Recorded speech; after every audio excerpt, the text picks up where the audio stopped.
Coming at you full-fledged, it's your boy Regg, with another video for y'all. Ladies and gentlemen, welcome to YouTube, man.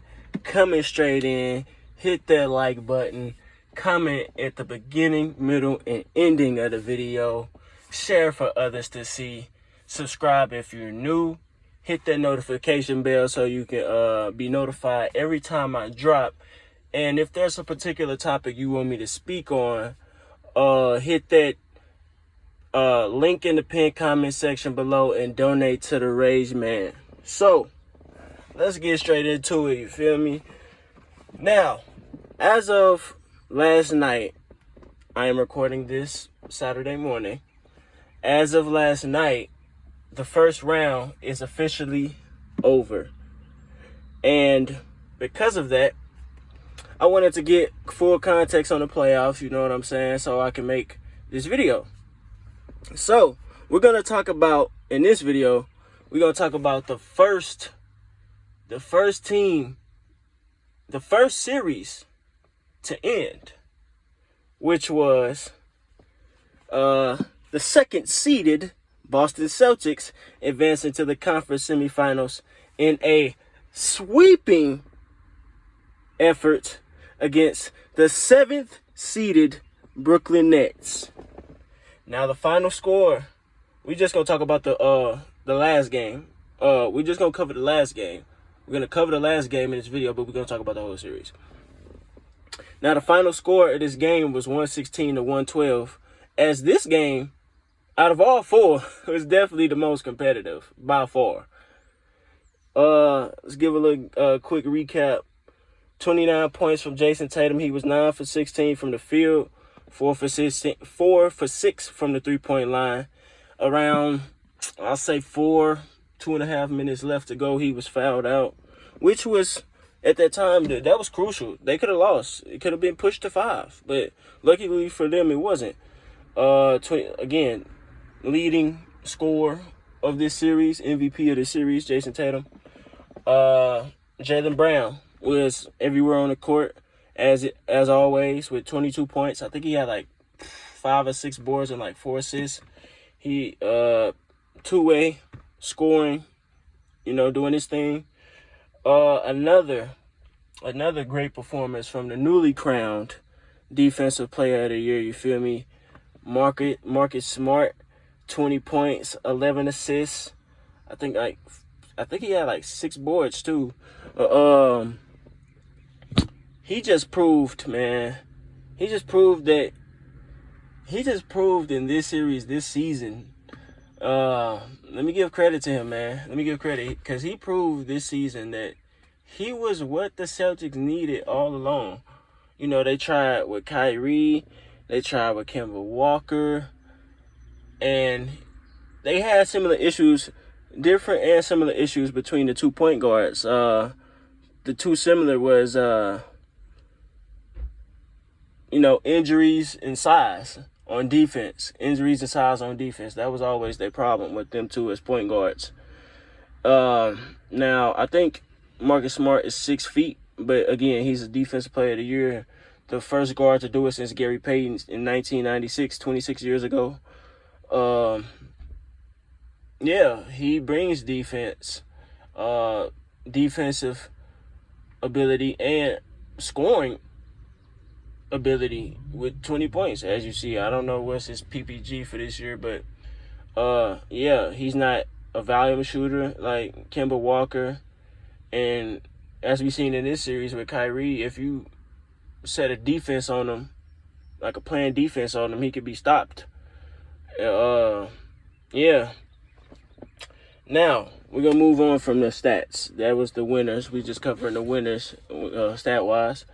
Now, many were waiting, and unfortunately, for the many being Nets fans, casual viewers, myself, and the player, and the actual player, we all were waiting. And unfortunately for all of us, Kevin Durant's best performance came too little too late, as he scored 39 points, shooting a high volume, 13 for 31. He was 3-11 from the 3-point line. He dished nine dimes, and he grabbed 7 boards. Now, like I said, he was a volume shooter in this game, but it was necessary. It was absolutely necessary because he wasn't looking like himself this whole game, this whole series. He wasn't looking like himself, and he needed to be aggressive, and that's what he was. He got to his spots, high volume or not. In a series like this, in a game like that, of that severity, you gotta shoot that many shots. And I don't know why it took him the last game to do that, but we gonna get into that later in the video. Seth Curry was Brooklyn's second leading scorer with 23 points, shooting 9 for 13 from the field, 5 for 9 for the 3-point line. Seth Curry, now he had a good series, but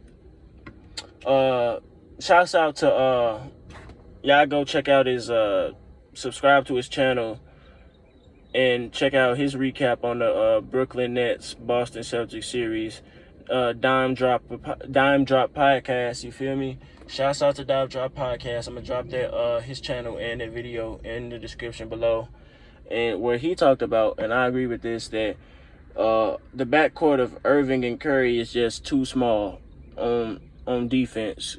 When you got Marcus Smart, Jason Tatum, Jaylen Brown, Peyton Pritchard, Grant Williams, even Robert Williams. Ain't that his name? Robert Williams? I might be blanking out. That might be his name, Robert Williams.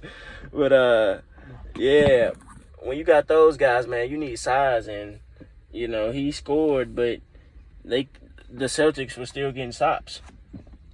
And speaking of Kyrie Irving, who's been in and out of the lineup all year, he wrapped up his season with a 20-point performance. Now, again, Irving, and again, Dime Drop podcast, man, he reminded me of this. I almost forgot about this. Like I just said earlier in the video, when you said it playing defense on Kyrie, he can be neutralized. One of the series, this is probably one of Kyrie's worst series. This is probably worse. I think this was in 2019 when he was on the Celtics when they was going against the Bucks. I do remember that the Bucks won in a gentleman's sweep. Yeah, I'm gonna say this one was his worst because he got swept. I mean, he was just, if I had to use 2 adjectives to describe his play on both ends, I would have to say on offense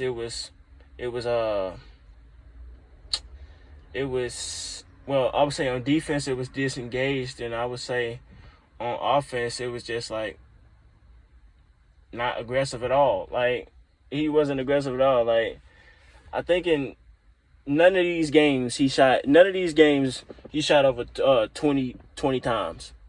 Like, when you being Kyrie Irving, the Kyrie Irving that supposedly is a top 75 player,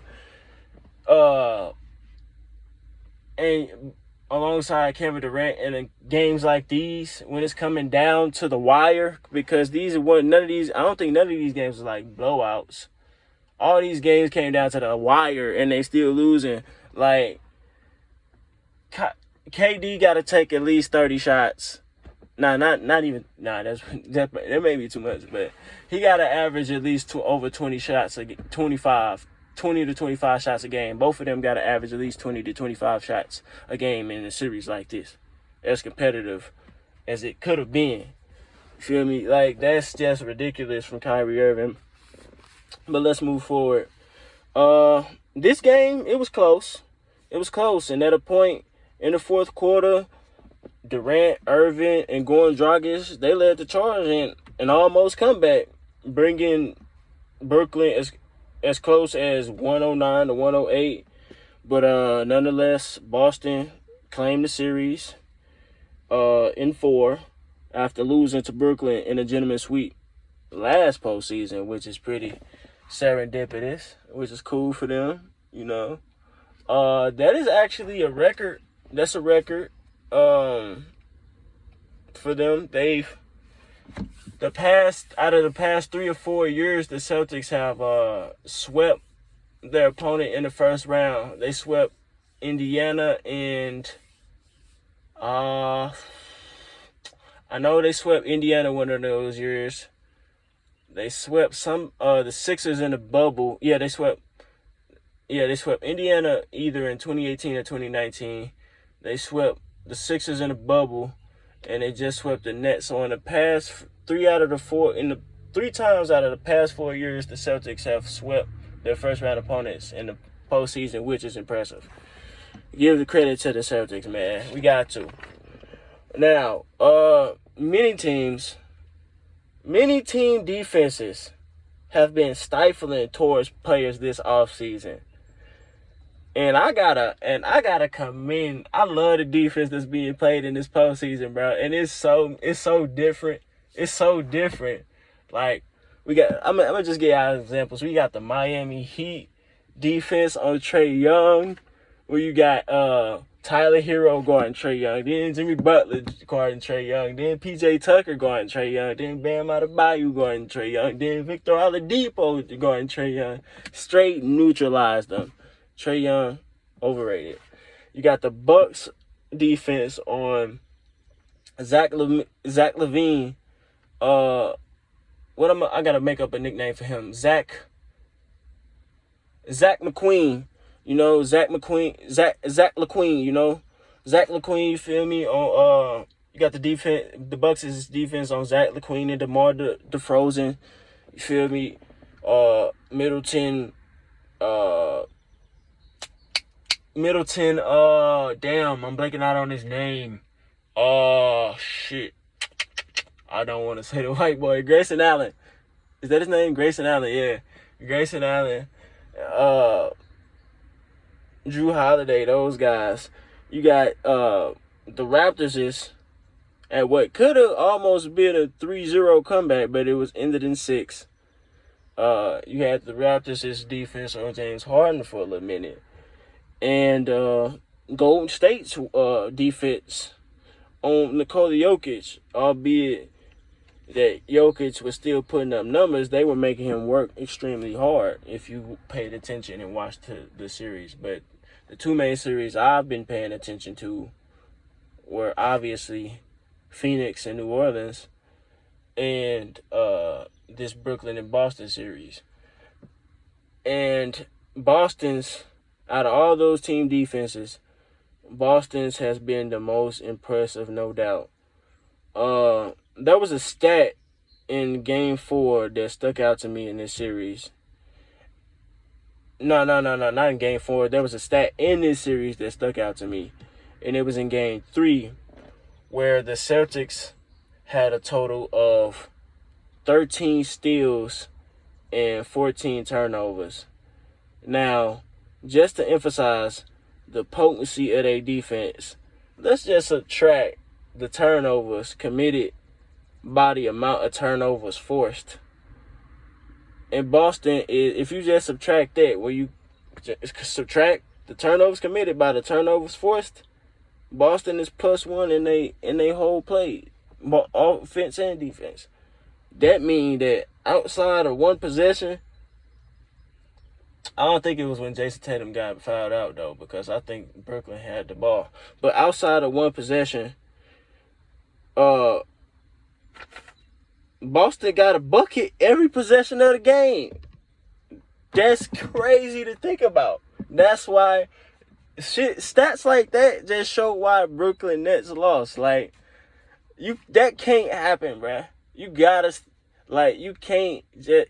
play some defense, man. Like, that's crazy. That's crazy to me. But I paid attention to this series very closely. And while like I said, we talked about team defense, Boston's particularly in the postseason. This is no fluke, y'all. This is no fluke. They got the defensive player of the year and Marcus Smart, who, even if I believe it should have been Mikal Bridges. But, again, nonetheless, congratulations. Marcus Smart, they got the defensive player of the year. They got Robert Williams, the third, I believe. Robert Williams the third. Jaylen Brown, Jason Tatum, Al Horford, Daniel Tice, Peyton Pritchard, Grant Williams. They got defense. They got defense. Now, I really didn't pay attention to the Celtics this season, but I did do my research, obviously, for the sake of the video and just for the sake of me knowing, because I wanted to know the full context, you know. I read the ESPN articles after the game. I try to see some. I try to read things that other people notice that I didn't notice watching the game. So I do that. I check the box score. I check team stats to, you know, just analyze different aspects of the game. And the Celtics were under 500 at the midpoint of the season. Then they went 31-10, which was first in the league for record after an All-Star game or the midpoint season. And they ended with the league's second best defense under first-year head coach Ime Udoka. Now, I gotta give hand to damn, what was they the coach that just got promoted after getting swept. Damn, what's his name? I think he the GM now or something like that. I'm blanking out on his name. Somebody put in the comments, what was the Celtics' previous coach? I'm blanking on his name. Give credit to him. Give credit to Udoka, the African brother, man, my African brother, Ime Udoka, for the great planning of this team. Now, under Danny Ainge got rid of Al Horford and got rid of Daniel Tice. I think Daniel Tice was on the Rockets for a minute. What did Ime Udoka and damn, what's his name? He got a real basic name and I'm blanking out on it. Brad Stevens, yeah. Brad Stevens as the GM. He went and got Al Horford back and Daniel Tice back. They really focused on Marcus Smart as a starting point guard. You feel me? Like, I just got to give credit to them, bro. And the Celtics, they a force now. They a straight force from now. And now, again, as of last night, the first round is over. The second-seeded Boston Celtics will take on the third-seeded defending champion Milwaukee Bucks. Now, that series is going to be interesting because it's been reported that Chris Middleton is going to be out the second round, I think, completely. I think he got some type of leg injury. I think it was like a calf strain or something. An ankle, calf strain, quad, something on one of the legs. But that's going to be interesting. This series, you got the best player in the world at Giannis against Jason Tatum, who is officially better than KD, going against each other. Now this series is going to determine, in my opinion, who's going to make the finals. This series is going to determine who is making the finals in the East. Because, considering the Heat is going to beat the Sixers. The Heat are beating the Sixers. But this series right here, it can determine who makes the finals for sure. It's big, and I'm gonna pay attention to that. The two series I'm gonna be paying attention to, in this second round, obviously Phoenix and Dallas. Now that's gonna be interesting. That's gonna be interesting because our matchups against Dallas have been quite competitive. But they ain't gonna do us like they just did the Jazz. We got them big boys. We got JaVale McGee, Bismack Biyombo, DeAndre Ayton, but I digress. And the Celtics Bucks, of course. Now, to move on from the game recap, every playoff loss leaves some form of historical data. Now, with this defeat, this is the first time since 2010 with the Oklahoma City Thunder that Durant has been bounced out of the first round, as he won 9 straight first round series. This loss, without a doubt, is a stain on the legacy of Irving and mainly Durant. I got on Irving earlier in the video, but this is really on Durant because he is the leader of this team. Irving didn't even play half the season. He didn't even play most of the season, but still he played trash. But this is on Durant mostly. Over 4 games, Durant averaged 26.3 points per game, 6.3 assists, 5.8 rebounds, with 38, 33, and 89 shooter splits, committing 5.3 turnovers a game. So let's subtract his 6.3 assists with his 5.3 turnovers. That's 1 assist a game. Now he had his 39 points in game 4. I think he scored 16 in one of them. He flat out was missing in action when Kyrie dropped that 39 in game 1, where they could have won if he just scored more points and shot more shots to get more looks, who possibly got them more points at the foul line. He didn't, this 26.3 points per game don't mean that he really performed if you look at his shooting splits and his turnovers and you actually watch the series, man. It's just, it's tragic. It's embarrassing. It's embarrassing.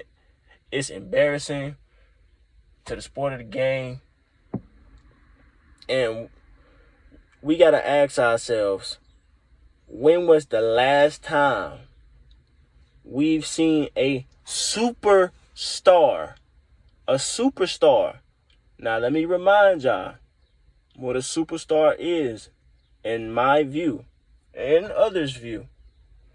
A superstar is a player who has had regular season and postseason success, and a little hardware to substantiate that, particularly at least two out of the 3 awards: regular season MVP, the championship, or finals MVP. Now, right now, there's only 5 superstars in this league. And I'm going to say them in order from best to worst. It's Giannis, Antetokounmpo, Stephen Curry. At 3, I got to have KD because he's playing. And he made the first round, even if he got swept. At 4, I got to go with LeBron James, even if he didn't even make the play-in. And at number 5, I got to go with Kawhi Leonard because he's not even playing right now. And I'm going to make a video on that shit too. Again, there's only 5 superstars in the league, and KD is one of them. We got to ask ourselves, when was the last time we seen a superstar neutralized like this? Now, I asked this question on my Instagram, and some people said Kobe Bryant in 2004. Now, you can say that because the Detroit Pistons had an all-time great defense. That's one of the greatest defensive teams ever in the history of basketball. And their game plan on Kobe was great. And they won in 5 games, and they really could have swept the Lakers if Kobe didn't hit that game winner. I think it was in game 4 in LA. But these are not the same. And Kobe Bryant wasn't a superstar yet. Kobe Bryant was not a superstar yet. Kobe was just a champion. Kobe didn't win league MVP yet. That wasn't until 2008.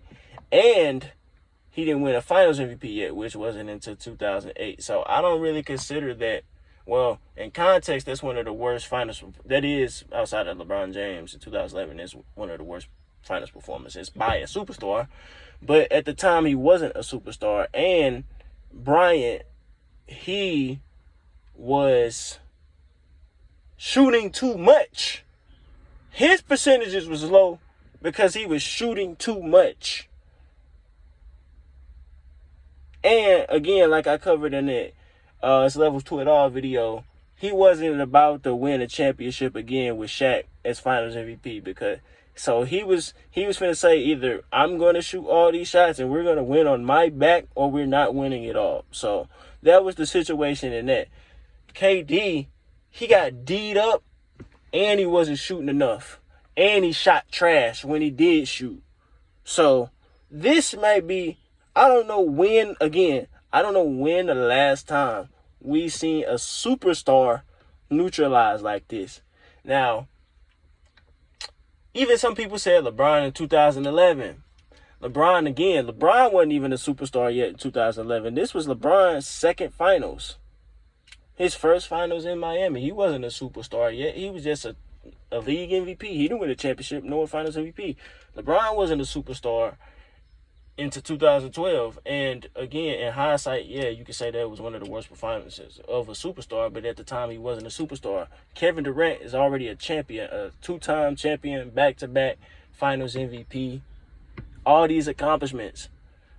We've never seen that. Probably, I don't know when the last time we seen a superstar neutralized. Even Jordan, the Jordan had bad games, but even Jordan on the Pistons, bad boy Pistons, he was still lighting them up. And I like to compare my second favorite, my first favorite. Well, it is my first favorite. The Clippers and the Dallas series to that Michael Jordan and Pistons rivalry, where Luka Doncic was light. If you've seen these past two first rounds and past two playoffs, Luka Doncic will light the Clippers the fuck up, particularly their point guards. But we will always win. So I would compare that to that. You know, KD just got neutralized. And now I'm gonna wait. Well, we gotta wait till the playoffs are done, period, to make all-time ranking changes. But I gotta say, KD, he is a great all-time great complimentary player with superstar level talent.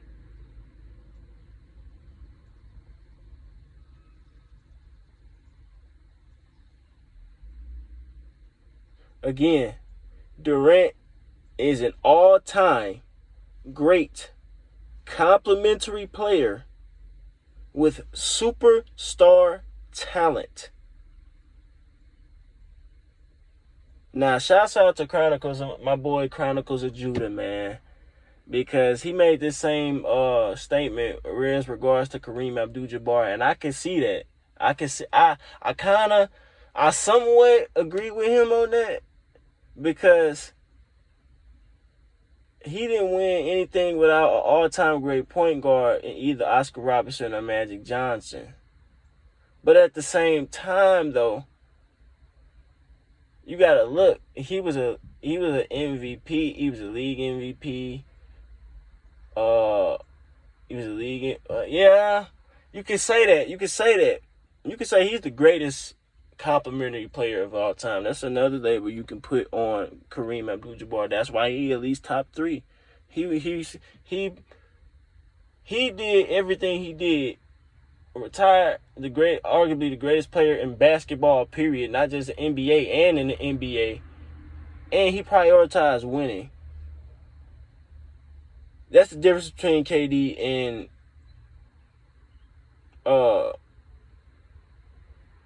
Abdul-Jabbar. And KD in this series had the better team. He had a super team.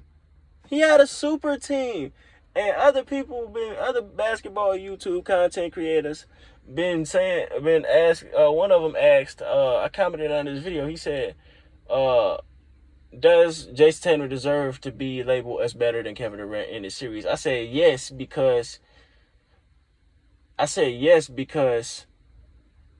Brooklyn Nets had a super team with Kyrie being out half the season, with Ben Simmons not playing, with just Kevin Durant and James Harden last year. The Brooklyn Nets are a super team. With all that against them, they still had Patty Mills. They still had Joe Harris. They still had Nick Claxton. They still had Andre Drummond. They still had Blake Griffin. They still had, who else did they have? They still had a super team. They still had all-star talent on their team. Or at once, all-star talent. All-time help. That's another difference. In that series, I said leadership was the issue. Boston had a culture. Brooklyn just had a group of big name players. And that don't work. Just putting a group of players together and just saying, oh, win the championship. That don't work. Now this is the second round. The first round is completely over. In hindsight, I don't do this much because he's one of these players too that don't prioritize winning. He can give a fuck if he wins or loses. But in hindsight, he does give out all effort, but he really doesn't care if he loses. He really wants to put up his numbers. But again, hindsight, I digress. Russell Westbrook gets a little too much of the blame on the reason why the Oklahoma City Thunder back in the early 2010s just made one finals. He gets a little too much blame for that. Because Westbrook, this is a stat that many people know or don't know. Westbrook, as the point guard, has helped 3 of his teammates have some of their highest PPG averages ever. Bradley Beal had his highest points per game when Westbrook was on the Wizards. Kevin Durant had his highest points per game with Westbrook on the Thunder. LeBron James just had his highest points per game in like fucking 10 plus years with Russell Westbrook as the point guard. With Westbrook playing fucking trash. So, you know what I'm saying? KD, we almost forget that they did blow a 3-1 lead in 2016 because not only Westbrook was doing dumb shit, but KD couldn't get a shot either. KD been like this, and we forget about that. But we finna get into that real soon. But let's, the fact is, KD got greedy, and it backfired. He got greedy trying to get James Harden. He already had Karis LeVert, who was just hooping for the Pacers, then the Cavs. You had Taurean Prince, who was hooping for the Timberwolves, who just got eliminated last. The Timberwolves got eliminated last. Y'all got eliminated first. Taurean Prince, who on the Timberwolves now. Jared Allen, who just had his first ever All-Star team on the Cavs. Like, you got rid of all your defense, all your future for James Harden. Then James Harden, the center of my Cheaters Never Win video, come to find out, this nigga jealous of you. He jealous of you and Kyrie. I mean, but at the same time, he was right. But at the same time, he was on some bitch shit. And He was jealous of you and end up lying to your face and leaving you high and dry with all this drama going on after he wanted to play off y'all backs and win an easy ring. You feel me? I bet you if they won the championship, he would still be there. You know, and again, it backfired on you, bro. It backfired on you. Kyrie couldn't play due to the the vaccine stuff. Yeah, man. Cheaters never win. You can't cheat the process, bro. KD tried to cheat the process, man. KD tried to cheat the process, bro. KD, James Harden, they both tried to cheat the process. Now, James Harden, he's extending cheating the process. He just extended it by beating the Raptors, but they definitely losing to the Heat in either 5 or 6 games. They're going to lose to the Heat. They got way more offensive options, and their defense is better. So, let's move on. Now, with KD losing like this, and then put in hindsight on his stint in Golden State, his stint in OKC, I might have to change my top 5 all-time small forwards, man. Right now, it's John Havlicek, Durant, Dr. J, LeBron, and Larry Bird. Honestly, I might have to put KD at 5, man, and put Havlicek at 4. You know why? Havlicek, I think, is how many championships? Havlicek is an 8-time champion. Now, albeit he played on the super team, my first definition of the super team, if you want to check Loves to It All video. He was on the first form of super teams with the Boston Celtics, but you know what? When Bill Russell retired and they was out of title contention for a while, guess what? Havlicek with Coach Tom Heinsohn, former teammate, championship teammate, Coach Tom Heinsohn, and league MVP Dave Cowens. You know what they did? They built their own championship team and beat Kareem Abdul-Jabbar and beat the Phoenix Suns in 74 and 76. He won his own championships, 2 of them. So he got 6 as a complimentary player and 2 on his own. And KD don't got none on his own and 2 on the super team, the second version, second definition. KD, you just went down, bro. You went down in the all-time rankings to me. You are now the 5th greatest small forward ever. And I can't even put you top 20. You're not even solid top 20. At the highest, you top 25. And at the lowest, you top 35, in my opinion, after this. What did this season so far tell us? To me, super teams equals avenue to career inflation. That's what I'm seeing. Like, super teams, man, it's bro.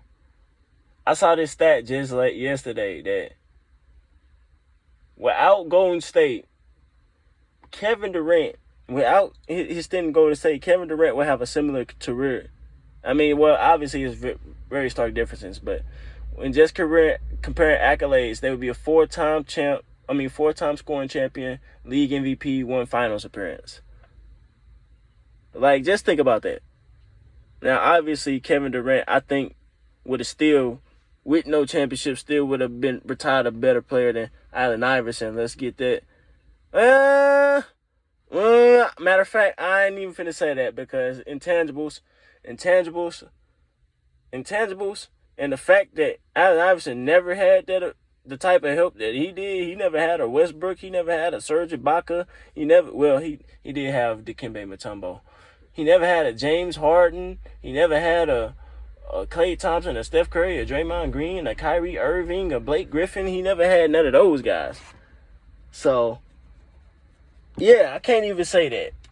But super teams inflate people's careers. Go look at my Big O and LeBron video. I told y'all about this, man. LeBron and KD are the face of this super team. That super team shit. KD tried to do everything LeBron tried to do. Just like Kobe tried to do everything Jordan tried to do. KD tried to do everything LeBron tried to do. For real. Like, going to super teams, then trying to go to another team, win by yourself, and you failed with another super team. LeBron, he went back to Cleveland and won with a super team.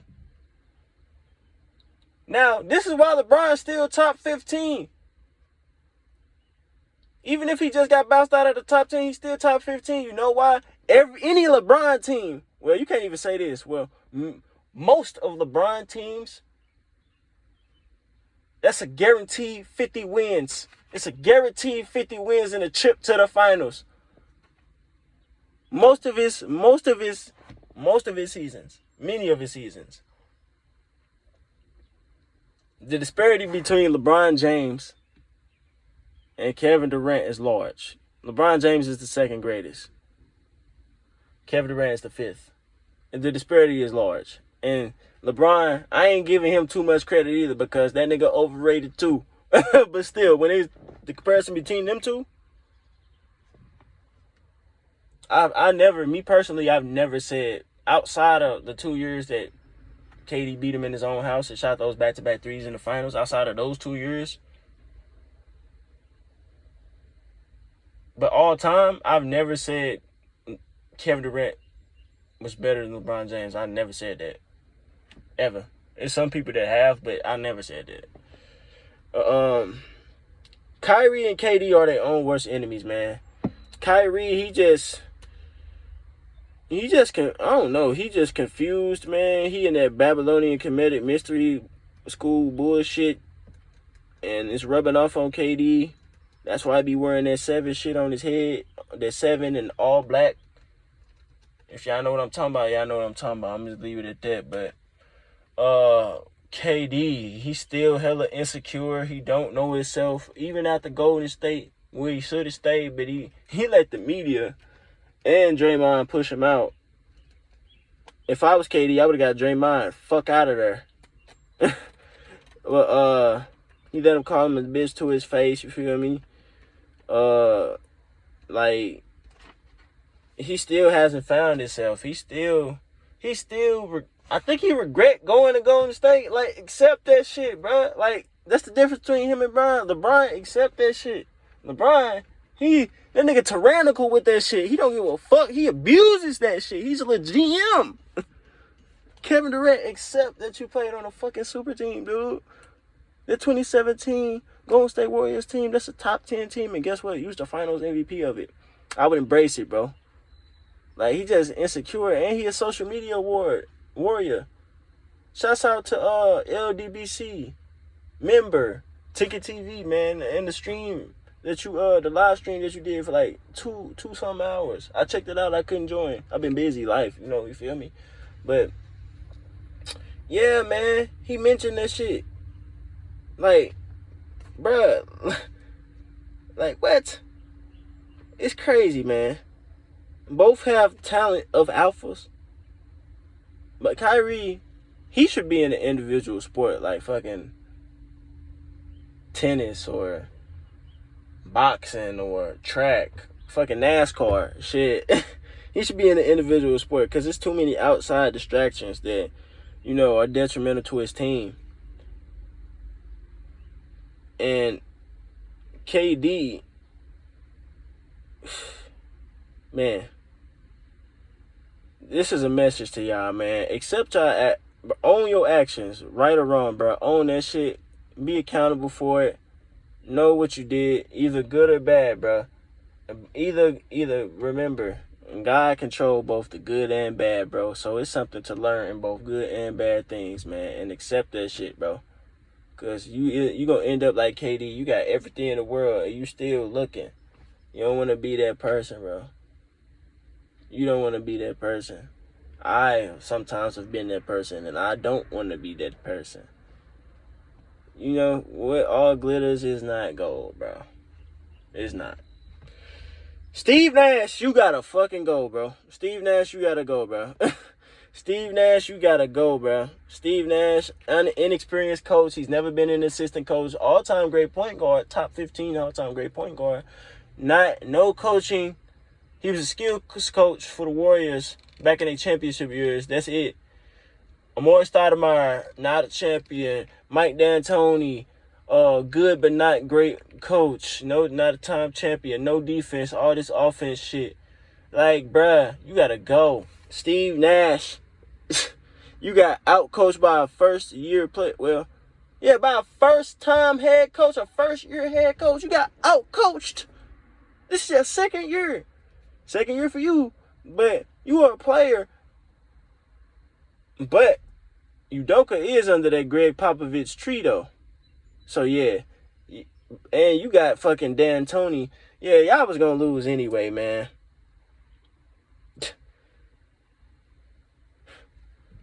The super teams of this season was the Lakers and the Nets. Just because super teams fail don't mean they're not a super team. Bron, KD super teams failed. This is the first playoffs in how long that both are not at least in the second round. The era of super teams is officially over. Now, I've engaged with some people on various social media platforms, and they said, nah, it still is. It's still a buddy-buddy system within the players, and they still going to want to go. I see what you're saying, but I kind of disagree. You feel me? Now, we got the Luka Doncic's, the Ja Morant's, the Steph Curry's, the Giannis's. They ain't talking about teaming up with nobody. It's only Bron and it's only the old niggas. It's only the old niggas and the desperate. It's either the old niggas or the desperate that's doing that shit. It's KDs, the Westbrooks, the Melos, the ADs, the Brons, the Kyries. Kyrie, he's finna, bruh. He a role player at this point. He's not top 75, bro. He's a role player, bro. He benefited from playing with LeBron, bro. He didn't do shit before, and when LeBron got there, they won 50 games and went to finals. LeBron won 2 games by himself. I ain't even gonna fake it, man. I gotta give him credit on that. Like, the old dudes, the young guys, they bringing that competitive fire back, man. And not just that. I'm gonna cover this in the next video I'm finna drop. I didn't talk about Ben Simmons. There's a reason for that. No. When I say this era of super teams over, Ben Simmons put the nail in the coffin. You can say all that buddy-buddy system shit, but for sure, after this series and this season, the super team era is over.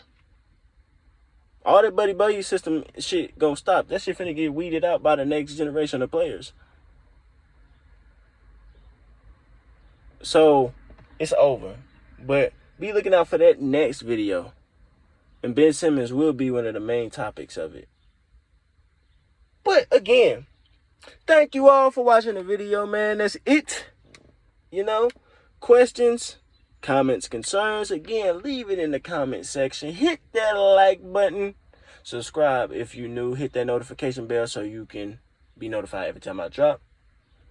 Hit that Cash App link. Donate to the Raise Man if you want me to speak on something specific. And I'm trying to think, do I have anything else? Nah, man. Any questions? Where do you rank KD all time after this? Is Kyrie a top 75 player? Is Jason Tatum better than Kevin Durant? Who's going to win between the Celtics and Bucks? Let me know. I'm out.